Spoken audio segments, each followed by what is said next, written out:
Praise lord. ఉదయకాల సమయం ప్రభు నామములో వందనాలండి. అనేకులు నీ ప్రమేయం లేకుండా నిన్ను నిందిస్తూ ఉన్నారా, అవమానపరుస్తూ ఉన్నారా? పర్వాలేదు, భయపడాల్సిన అవసరం లేదు. దానియేలు జీవితంలోనే జరిగింది. కారణం, తను ఏ తప్పు చేయకపోయినా తనను నిందించి తన పైన నిందలు మోపి సింహాల గుహలో వేయడం జరిగింది. కానీ దేవుడు ఏం చేశాడు?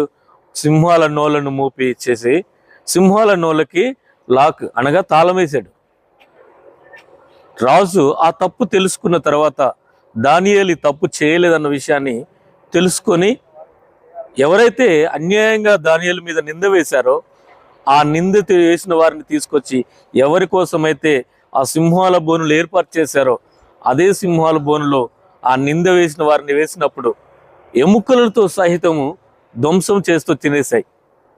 అంటే నీ మీద ఎవరైతే నిందలు వేశారో వారికి ఏమి జరగబోతుందో త్వరలో నువ్వు చూడబోతున్నావు. భయపడాల్సిన అవసరం లేదు. దేవుడు నీకున్నాడు.